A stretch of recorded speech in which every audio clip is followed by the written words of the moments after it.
Welcome to the Viewless Wings Poetry Podcast, where we celebrate the craft of poetry. Each week, we feature interviews with incredible poets and artists, including Olivia Gatwood and A.E. Stallings, and original poetry read by the authors. I'm your host, James Moorhead, Poet Laureate of Dublin, California, and author of Canvas and Portraits of Red and Gray. On this week's episode of the Viewless Wings Poetry Podcast, I'll be interviewing not one, but three wonderful poets about their collaboration to create the book Chalk Song. Susan Berger-Jones is an architecture and poet. Her written and visual work has appeared in Drunken Boat, No Exit, and two anthologies of ekphrastic poems published by Off the Park Press. Gale Batchelder lives in Cambridge. Her work has been published by Tupelo Quarterly, This Rough Beast, Colorado Review, Spoke For, and in the poetry anthologies New Smoke and Triumph of Poverty. Judson Evans is a poet whose work is focused on crossing genres and collaboration. He was recently named the Haibun Editor of Frogpond, the Journal of the Haiku Society of America. In 2007, he was chosen as an emerging poet by the John Yau for the Academy of American Poets and won the Philip Booth Poetry Prize from Salt Hill Review in 2013. Susan, Gale, and Judson, welcome to the Viewless Wings Poetry Podcast. Thank you, James. It's a pleasure to be here. So excited to have all three of you here. We're somehow going to make this collage of poems and poets work. So before discussing Chalk Song, could each of you share what attracts you to the craft of poetry? And Susan, how about you go first? Wow, that's a really great question. I grew up with visual arts, and I love sound. That's really my thing. And so, poetry allows me to use sound in a way that's expressive and to figure out how to do that while still accessing meaning. Cool. And Judson? I think that I started writing when I was very young, and I remember discovering some books of poetry. I think my mother had them, and it seemed like such an alien world to me. It was partly that I didn't understand it that made it seem kind of magical and mystical. It seemed like language cut away from just from ordinary life having its own existence. And I started playing around and writing poetry when I was really young, and it always seemed like it had this opening into another world for me. So it's always had that fascination. Cool. And Gale? I just love words, and I love song, and poetry seems, obviously the perfect marriage of those two. So that's been my attraction to poetry. And for me, it was 10th grade English teacher. I'd always been interested in writing, and my parents are both professional musicians, classical musicians. So I grew up around very creative people, and I always had this inkling of having an artistic side. And I'm also a software engineer, or was. And I found that coding, which I loved from a young age, and poetry have a lot of similarities, but that's a whole other story. So in preparing for this interview, I not only read Chalk Song several times, but also watched the Werner Herzog documentary, Cave of Forgotten Dreams, that inspired this collaborative effort. So this book is really a twofer, because I had not heard of this documentary, and it was just a wonderful documentary to watch. So I think anyone who buys this book should also watch the documentary. You'll be compelled to. So what attracted you to this wonderful film? Well, I guess for me, several things. I mean, I've seen many of Herzog's films, and so I really admire him as a filmmaker, really enjoy his work. And I think also, we've worked together as poets for a number of years, focusing on a lot of ekphrastic poetry. And so I think that the idea, I guess I saw the film first before we really thought about the idea of writing the book, but it just fascinated by ancient history, by art, by the ideas, or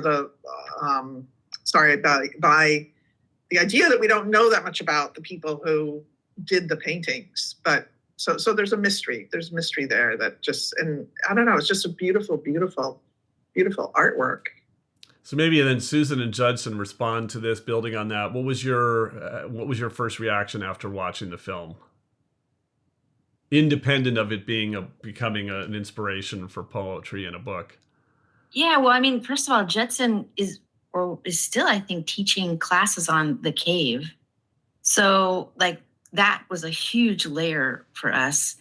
And then also just for me, it's just incredible to think of yourself as a human being. What were they thinking? Who were they? It was the first sign of art. It's a language, but it's also the first sign that we have of art. And what are the beginnings of art? If you're a poet, you really want to sort of dive into that and figure that out. So yeah, that's what it was for me.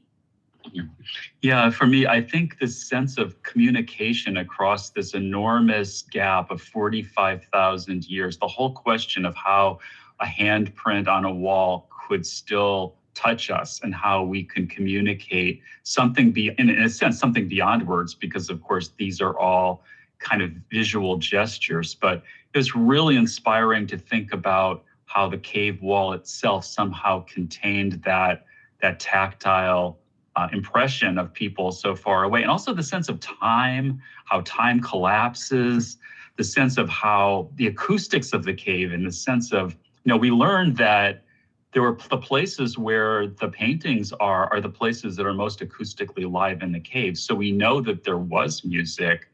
And so that also was really inspiring. And then just the three of us had done a lot of work, as has been said, about ekphrastic poetry, where we're trying to deal with visual art. This seemed like the ultimate challenge in thinking about visual art.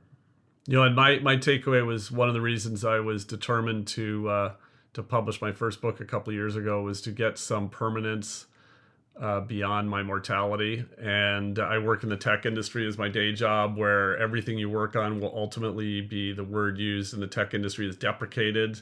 When you delete software, which is called tech debt, you celebrate it. So actually wiping things off the face of the tech earth is something that's celebrated as a necessary step of evolution, whereas this is the opposite. Whoever created these achieved some element of immortality, and I thought that was really, really fascinating. So while the poems are attributed individually, this is a collaborative book. How did working together towards a single shared book, united by a shared inspiration, not a loosely assembled collection, evolve your writing? What did you learn from each other creating Chalk Song? So to help you out, Gale, why don't you go first? What did I learn from Susan and Judson? I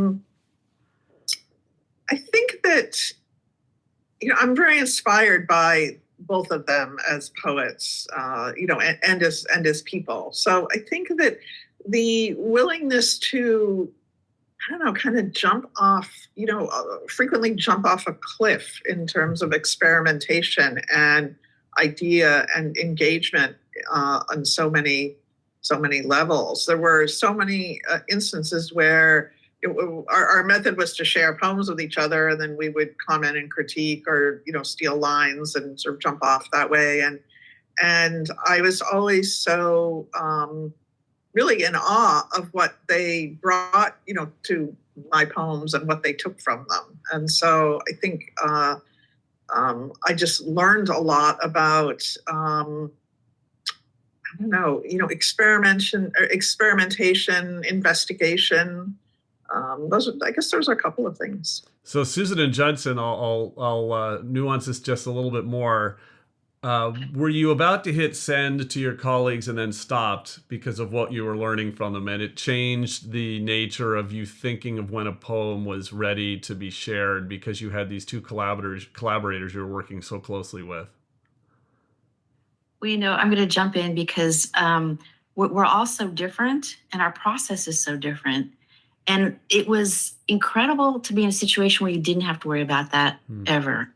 As a matter of fact, I think I was messier than ever. And I know I frustrated my partners because I could just send like multiple versions. They were changing a mile a minute. And I knew there at no point would there ever be judgment, or did I have to feel like it was finished? And that's kind of like the cave too, because these artists were drawing over one another over like centuries. So there's no feeling of finishing. Yeah, I don't think that I certainly didn't feel self-conscious. I think I was launching these things out to Gale and Susan, really curious about, how they'd land or where they'd go with them. And we often were, as Gale said, or I don't know if maybe Susan has said this, we really have different approaches. We write differently. I think that it's always exciting and to see that there was another way to come to the material. There were all these different ways to come to the material. So it was partly a state of excitement of like what new thing was going to happen, and how were people going to read what we were doing and see where we were going. So I think this wasn't the first time we'd shared work with each other either. So we had sort of played with sharing work and getting different kinds of responses from different members of the group. Yeah, can I add one more? Sure. Sorry, Gail, go ahead.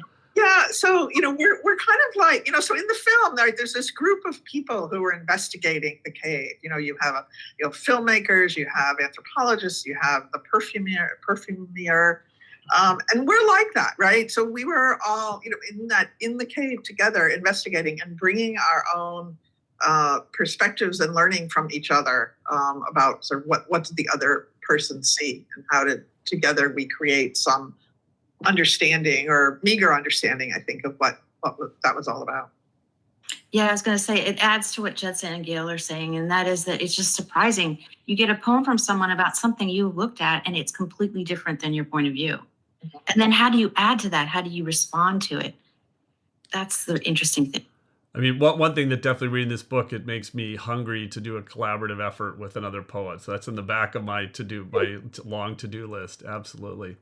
So Gale, your poem, Chevaux Pont d'Arc, opens Chalk Song with the line, "I am dark and near dying." Such a compelling way to open the book.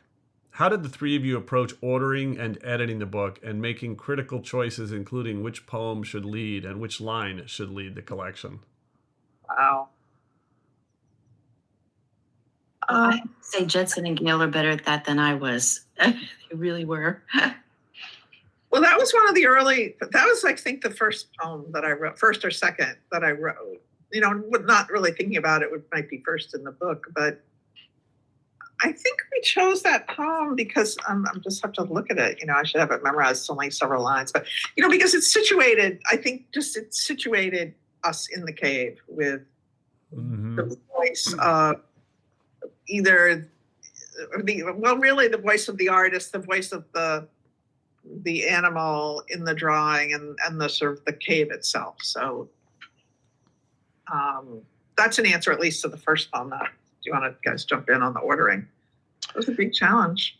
Yeah, I mean, we wrote and then stopped and said, where are we going? Are there sections? And we came up with we went in two different directions. One direction was thinking conceptually, like, is this a rite of passage? Is this a journey? What are the parts of that? And like, I do a lot of work with those kinds of ideas in my teaching of literature. So I was thinking a lot about that.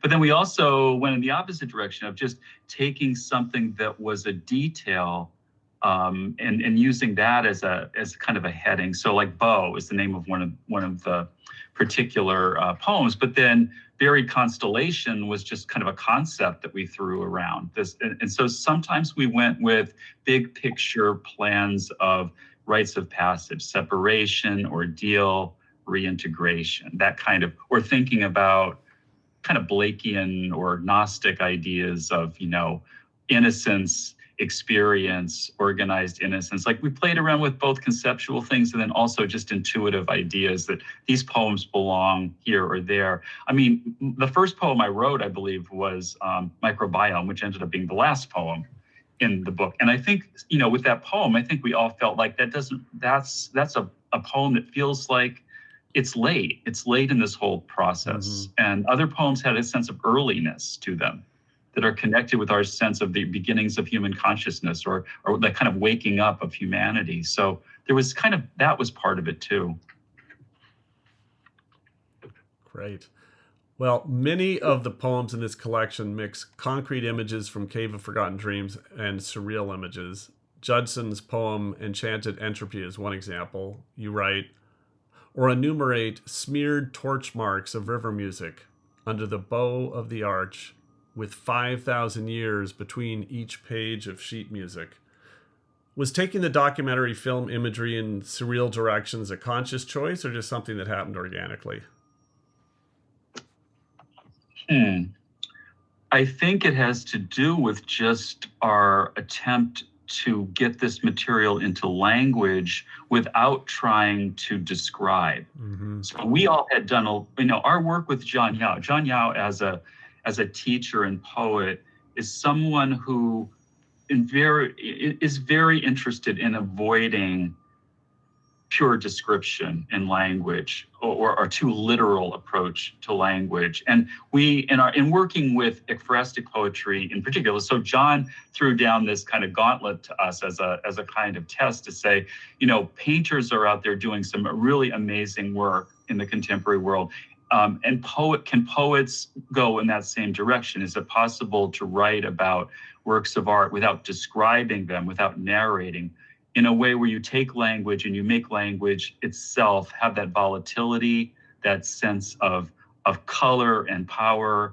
And so I think that there was a certain impetus for us to let language have the charge of the red handprint on the wall, or thinking about, because the pigment that was used, it wasn't just paint from the paint store. They took red ochre, crushed it, mixed it with animal blood. It was a volatile substance, or is blown onto the wall. So I think we all had a sense that language here had to be something much more open-ended and much more live, and not situate us too carefully, from point A to point B, because I don't think we could have done this if we were simply describing the film or recreating scenes of the film.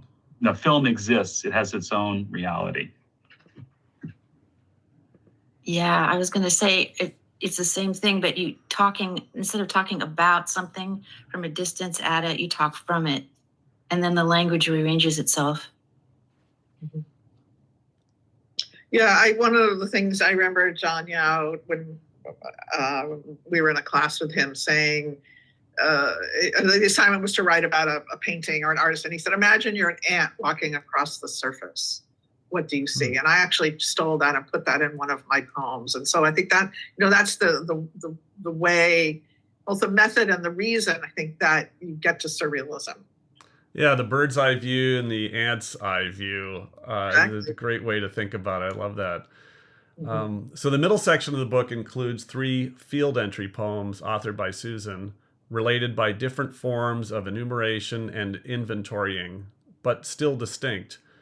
Gale and Judson, how did Susan's trilogy of poems, separated by your poetry, influence what you were writing, and how did you react to them?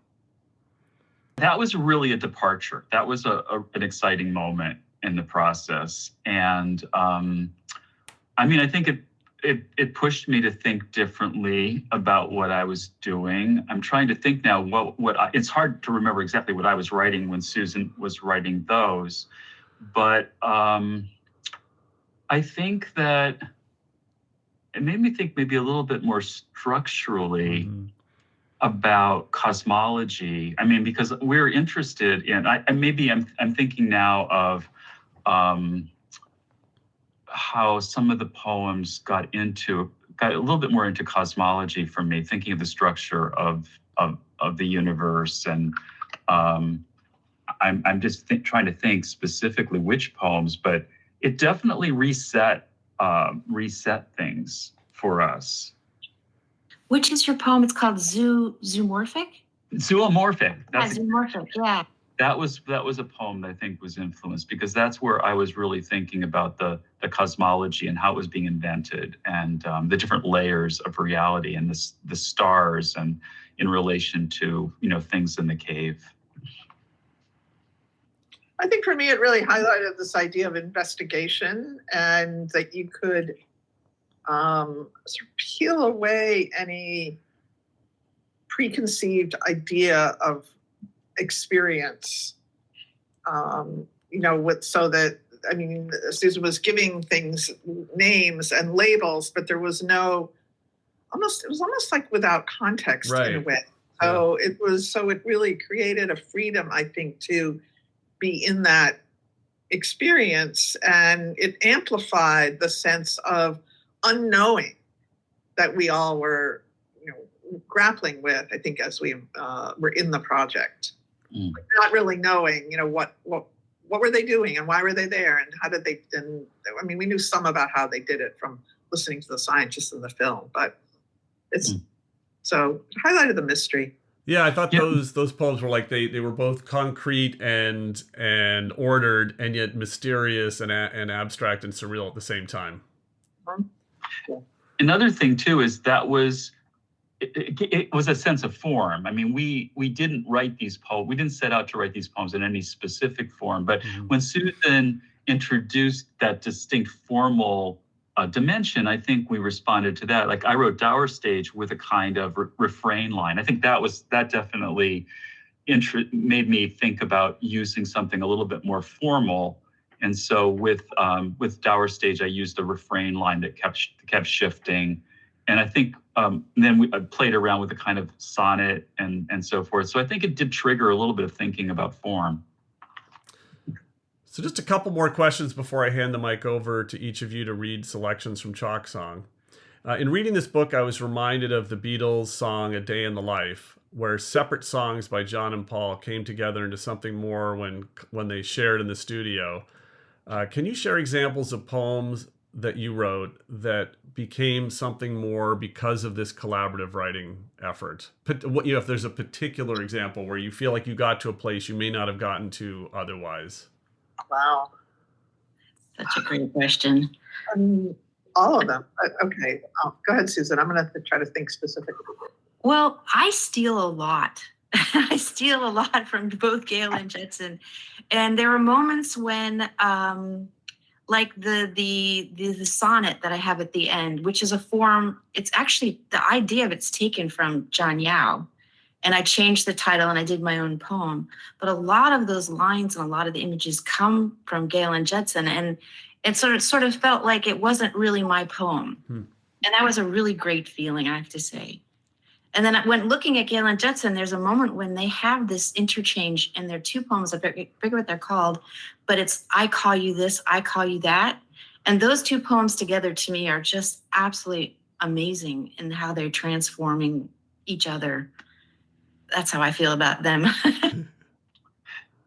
Yeah, there were places when we borrowed explicitly from each other, and then amusingly, sometimes in our revisions, the thing that was borrowed disappeared from our own poem, so it only exists in the book and somebody else's poem. But what Susan was referring to is the elegy and the bevel, and it was kind of like sometimes we would invent a gesture and then that gesture was open for other people to experiment with. And that happened in that poem. I think Lexicon is an example of that, where it combines this idea of, of I call you this, or I forget what the lines are, but, this idea of naming. And so I think that came from sort of Judson's approach to the I call you X, you call me Y, but also Susan's approach of the sort of the field entry poems and the lists of the sort of the idea of naming. Right. So, yeah. No, I'm glad I asked that question, because the fact that you actually took lines from each other and a line started over here and ended up over there is that's a really cool side effect of the collaboration. Love that. I have to say that one of Judson's poems has my favorite phrase. And I had edited out of my poem. That was happening too. So a Chalk Song plays with many visual forms and methods of white space displacement, from the concrete form of bow to the intended free verse of the combed horse poems. How did the striking visuals and techniques of the cave painters in the Herzog's documentary influence the visualization of the poetry, which of course people can't see on the podcast, but they can when they go buy the book. So how did the visuals in the film affect the visual, not the words, but the actual way you visualize the poetry? Well, Judson's bow is a classic. That poem is in the shape of a bow. That's pretty incredible. But in a way, it's not so much that there were images of bows on the wall of the cave. It was more that the cave wall, we came to realize, was a membrane and things moved through it. And so when I wrote bow, I was thinking of this idea of pulling someone through the cave wall. And in fact, I didn't write that poem. I recited it to myself while walking. And then when I got home and started to get it into my word processor, I realized that it had to be shaped, but the tension, because it was more about the sense of tension. I was talking about a relationship with someone, some other behind the cave wall, and wanting them and pulling them through the wall. And that the sense of stress, I think, in the poem, like the poem is all enjambment. There are no line breaks, and it just follows that line. So I think that was almost like more abstractly thinking about the cave wall rather than thinking about an actual image on the cave wall. But certainly the sense of the idea of membrane had a huge influence on that poem. So Gale and Susan, did the visuals in the film influence how you thought about visualizing your poetry in any way? I think we had some poems, didn't we, that were more like clouds in the very beginning. You and I had these, I don't know what they were called. I think one of mine was the horses and yours were in there too. I'm not really sure whether I have to think about that. I mean, so I have some poems that are, that end, a couple that end with an M dash, and I have one that is, where there's caesura in the middle of lines. So I guess to the extent that there's a feeling of unfinishedness to the paintings, that created the impetus to have leave things, hanging perhaps, or to write poems without punctuation. So First Day is an example of that, where it just sort of goes on and it doesn't really have a beginning or an end. So yeah, I think those are some ways in which the visuals of the film influenced how I set things on the page. No, it's such an interesting observation, because the cave painters had this massive canvas. It wasn't like a manuscript they hand off to a publisher and there's a certain point where you got to stop because it's going to get at least somewhat permanently affixed. I mean, it's semi-permanent to the wall, but it can continue expanding as long as there is wall space, of which there was much more wall space and much more wall canvas than ultimately ended up being painted in that massive cave. So I think that's a very interesting observation. Yeah. Well, also I'd say my poems had very long lines. They were very expansive. And what's interesting is in the publishing process, you can only have so many characters per line. Yeah. And that was interesting. I had to pull them in. Yeah. So now I'm going to turn the mic over to each of you to read selections from Chalk Song. One bloomed, one fell from a tree. One bloomed a blue praise of daybreak. We were led to dig stars out from under pavement, tar hot, smelt, stinging our eyes. Stories moved in from the margins, birdwing, halo, landlock.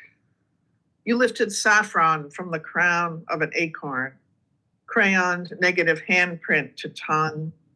Tell me again in crosshatch. Ladder pulled up, river renamed vein. One fell from a tree.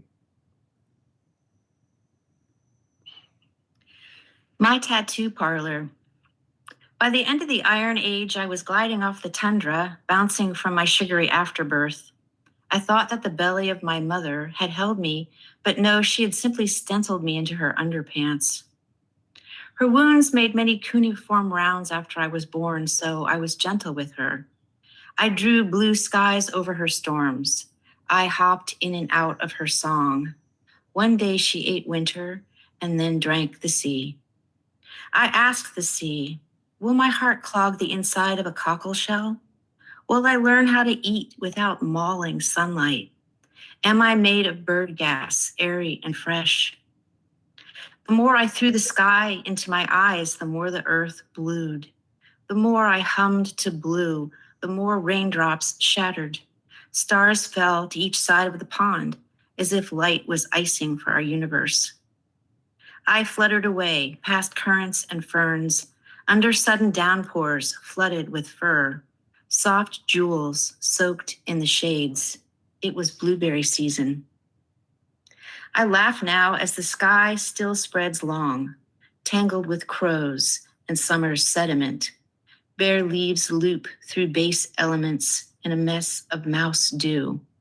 I dress in muumuus of endless clover. Microbiome.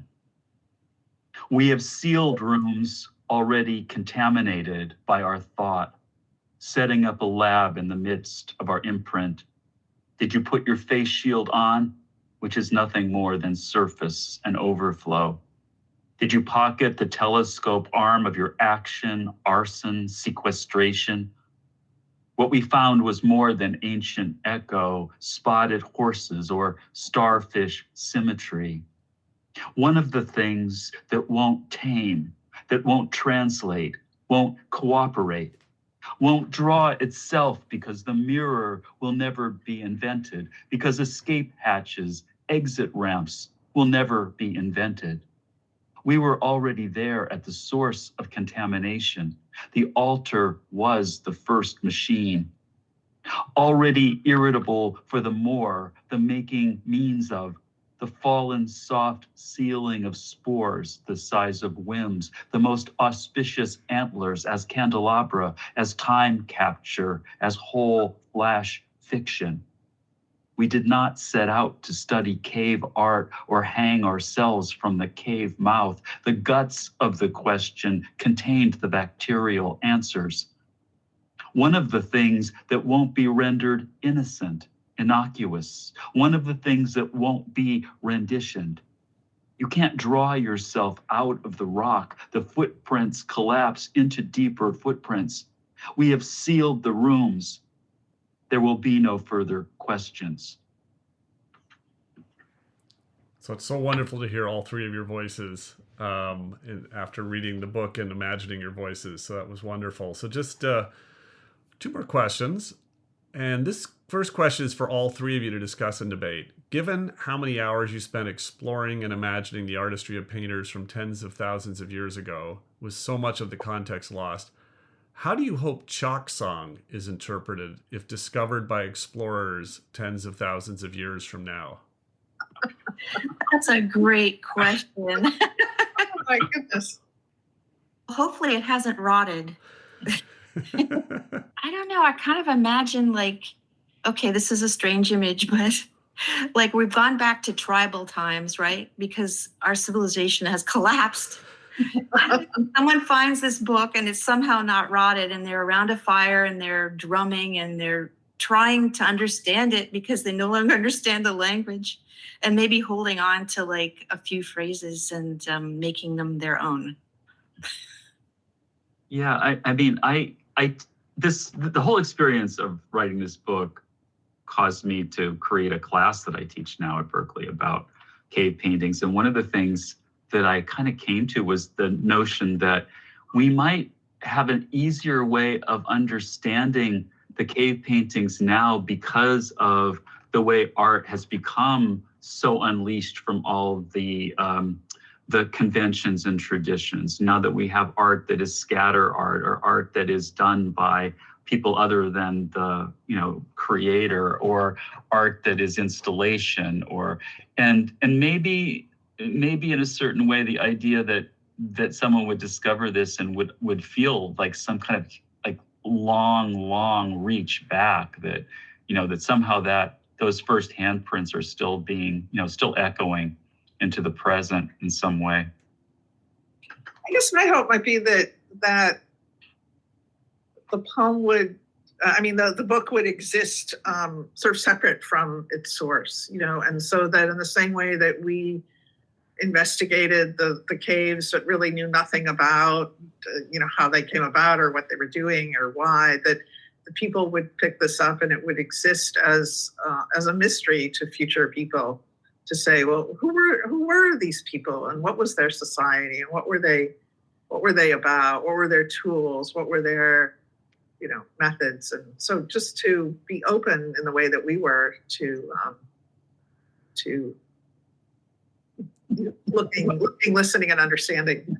I mean, Susan, I love your idea of perhaps we end up back in a more indigenous societal structure, that this whole busier, bigger, faster, automated, computerized everything doesn't ultimately work out in the end, and that those indigenous ways of organizing are much more sustainable. And that's interesting. And maybe maybe we've gone through this cycle multiple times. We don't even realize it. So that's for a whole other discussion. So finally, each of you share what you're working on now. Judson, let's start with you, then Gale, then Susan. Well, let's see. I'm working on a series of postcard poems that are written by this character, Chimie. It's based on an autobiographical situation, but it's a cross-country trip that this person's taking, going to really odd, places. It's in the 90s. They're going to, old McDonald's animal farm where there are, baby feeding stations as well as live crocodiles. And it's a little bit of Americana. It's a little bit of the strangeness of the 90s. And it's in the form of these imaginative postcards. I'm working on that now. Cool. Yeah. Actually, Gale and I are in a workshop that led by a beautiful poet, and we just met her. I can't pronounce her name, and I'm ashamed. I think it's Anna Bosovic. Anyway, she's gorgeous. And I'm actually working on a series of poems that grow. They're actually plants, and they're growing, and they have their own voices. So that's where I am right now. I don't know, you two, how would you characterize what I'm working on? I think I'm working on my lifelong quest for meaning and, trying to keep terror at bay. I mean, that's all I can say. Well, but you have to mention what we're doing together at some point, too. We also are doing another project together, which has to do with kind of thinking about, it's sort of like homo ? Sort of this idea of what makes a human, or what makes us human, or how are we becoming? It's about being and becoming. I think more about becoming. So what is consciousness? I mean, without being too, well, never mind. Go ahead. Yeah. You want to guys add on? Literal, right? Yeah. Well, yeah. It's not.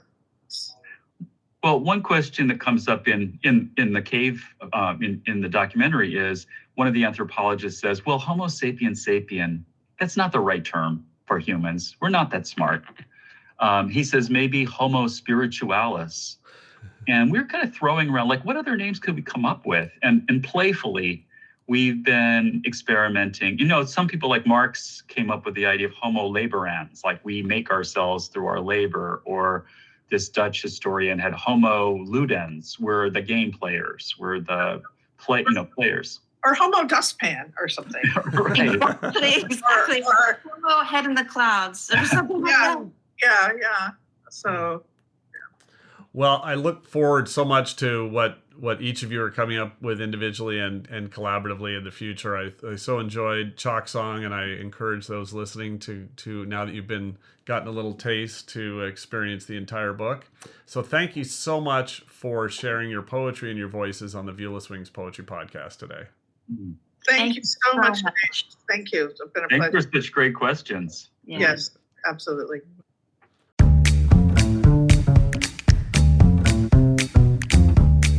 The Viewless Wings Poetry Podcast is written and produced by James Moorhead. You can follow me on Twitter at Dublin Ranch, subscribe to the Viewless Wings Poetry Podcast, and follow us on viewlesswings.com or on Instagram at Viewless Wings.